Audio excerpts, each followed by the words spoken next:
In a world that rushes, we pause. In a time full of noise, we choose meaning. Welcome to Cupful of Calm with Naila Qayyum, a quiet space for curious minds and thoughtful hearts.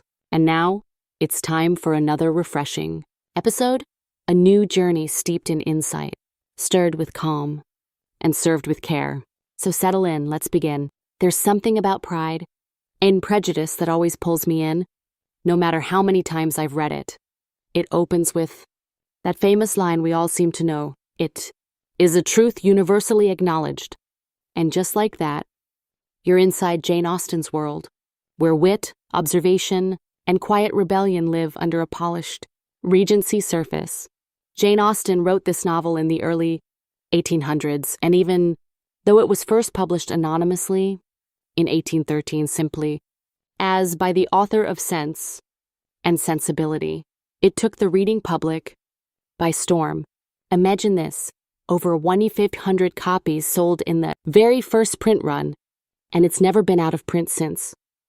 That's more than 200 years of love for a story built on misunderstandings, pride, and of course, romance. The setting is mostly the English countryside. Think Hertfordshire and Derbyshire, where social class, family status, and marriage prospects ruled everything.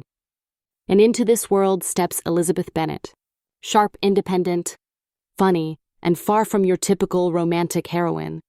Then there's Mr. Darcy, rich, reserved, and seemingly full of pride. The plot moves with elegance and just the right amount of tension. The Bennet family, 5 daughters, no sons, and a mother desperate to see them all married, are caught in the pressure cooker of inheritance, laws, and polite society. Elizabeth meets Darcy. At a local ball, he seems cold and arrogant. She's unimpressed, but underneath their initial dislike is something electric, a connection neither of them fully understands yet. What I love is how Austen lets the romance simmer. Nothing is rushed. Every conversation carries weight. Every glance has meaning. There's scandal too, a runaway sister, a hasty marriage, family disgrace. And through it all, Elizabeth and Darcy evolve. She learns that first impressions can be misleading.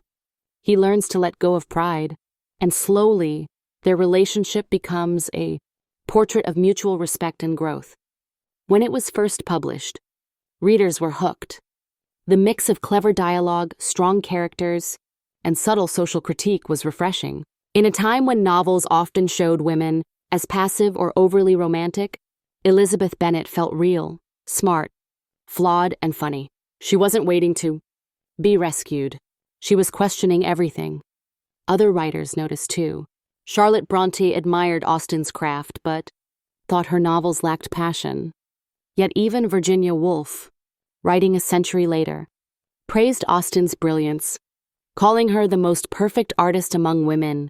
In fact, Pride and Prejudice became so influential it's been adapted countless times, films, TV series, even modern reimaginings like Bridget Jones's Diary.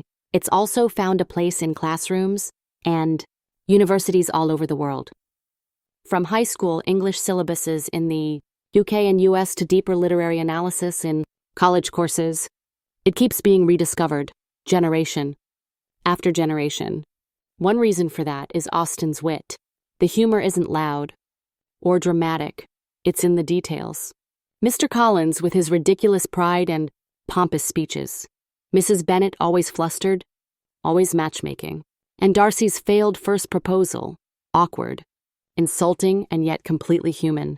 Austen never laughs at her characters. She lets us do that gently. And then there's the language. Clean, precise, rhythmic. It flows like a calm stream, pulling you along without needing drama or big twists. Her irony is quiet but sharp. Her insight into how people behave, how they hide, judge, stumble, and fall in love is timeless. For me, reading Pride and Prejudice is like having tea with an old friend who always tells you the truth. It's comforting and sharp at the same time. You smile, you sigh, and you realize that even in today's world, where everything moves so fast, this 19th century novel still has something honest to say about love, pride, mistakes, and second chances. If this calm resonated with you, don't keep it to yourself. Share and drop your thoughts in the comments below. I'd love to hear from you. And to stay tuned for more soulful segments, stories, and slow sips of thought, subscribe and tap the bell icon.